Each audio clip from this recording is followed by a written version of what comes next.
Facebook scroll করতে করতে অনেকটা সময়ে দেখছি যে ফার্স্ট গ্লোবাল ভিসা কনসালটেন্সির বিভিন্ন কার্যক্রম নিয়ে অনেকে আলোচনা সমালোচনা করছেন।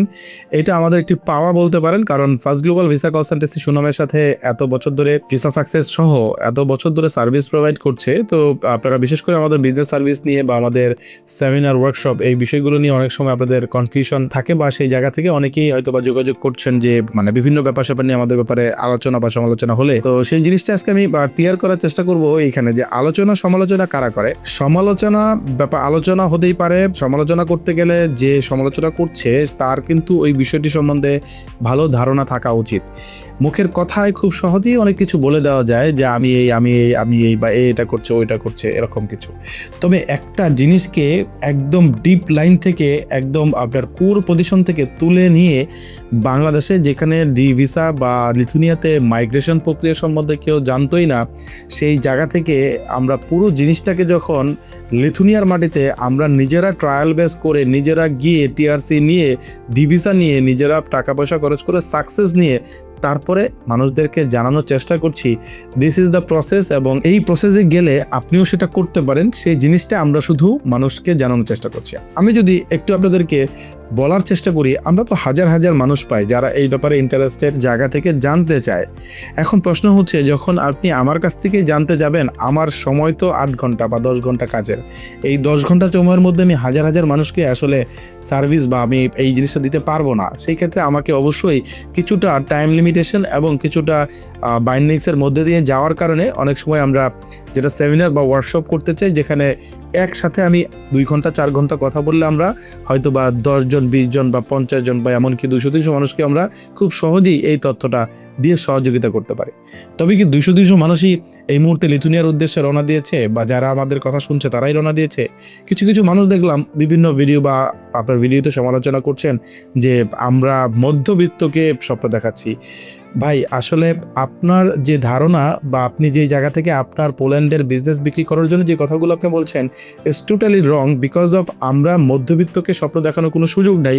কারণ মধ্যবিত্তের স্বপ্ন দেখলেও মধ্যবিত্তর প্রত্যেকটা টাকা কষ্টে ইনকাম করা টাকা, মধ্যবিত্ত প্রত্যেকটা টাকা তার কষ্ট করে তার শ্রম দিয়ে সে ইনকাম করে। সুতরাং তারা না জেনে না বুঝেই আপনার কথা মতো সে কোথাও একটা জায়গায় মধ্যবিত্তরা চলে যাবে, মানুষ চলে যাবে, এমন দেশ এমন দুনিয়া আর এই দুনিয়ায় নাই। যারা শুধুমাত্র লিথুনিয়াতে ব্যবসা করে সেটেল হতে পারে এবং যাদের ইচ্ছা আছে, যাদের ইন্টেনশন আছে, বা যারা আসলে সক্ষম, তারাই কিন্তু আমাদের ক্লায়েন্ট, বা তারা হচ্ছে আমাদের মাধ্যমে সহযোগিতা নিয়ে হয়তো বা লিথুনিয়াতে ব্যবসা বাণিজ্য করে সফলতার সাথে সাকসেসফুলি ভালো আছে। সো আপনারা যারা পিছন থেকে কথা বলছেন, আপনারা কখনো উদ্যোগী নেন নাই যারা আসলে যেতে পারে, করতে পারে, বা আমাদের এই দেশ থেকে বাংলাদেশেও যে রেমিটেন্স আনা যায়, বিদেশে ব্যবসা করেও যে রেমিটেন্সের ব্যবসার মাধ্যমে রেমিটেন্স এনে বাংলাদেশে একটি বড় কন্ট্রিবিউশন করা যায়, এগুলো নিয়ে আপনারা কখনোই কাজ করেন নাই।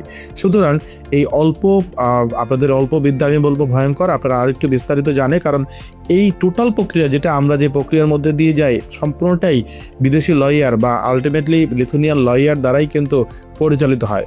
সুতরাং এইখানে কোনো রকমই সুযোগ নাই যে আমরা কাউকে এদিক সেদিক বুঝিয়ে তারপরে নিয়ে যাব। অলরেডি যেহেতু আমরা পায়োনিয়ার অনেক মাস ধরে, অনেক বছর ধরে এই প্রক্রিয়ার মধ্য দিয়ে আমরা গোত্র করছি, যাচ্ছি, কাজ করছি, সেই জায়গা থেকে আমরা এটা বলতে পারি, যারা আমাদের সাথে কাজ করছেন বা যারা কাজ করতে চাচ্ছেন তারা কিন্তু নিশ্চিন্তে আমাদের সাথে কাজ শুরু করতে পারেন। একটাই কারণে, আমরা এই জায়গাটাতে নিজেরা হেঁটে দেখেছি এবং করেছি, তারপরে আপনাদেরকে বলছি। তাই বিভিন্ন মানুষের যারা আসলে বিভিন্নভাবেই ইশারা ইঙ্গিতে বিভিন্নভাবে আলোচনা সমালোচনা করেন, তারা আলোচনা সমালোচনা থেকে দূর থাকবেন, অথবা তারা সামনাসামনি এসে আমাদের সাথে 1 কাপ কফির দাওয়াত আপনাদেরকে দিলাম। যারা আসলে এই আলোচনা নিয়ে থাকেন শুধুমাত্র অরিজিনাল অথেন্টিক ইনফরমেশনের বাইরে একটা আপেক্ষিক ব্যাপার আপনার মনের মতো করে তুলে ধরেন, তারা দূরে থাকবেন, বা তারা আসলে এই জিনিসগুলো না করবেন।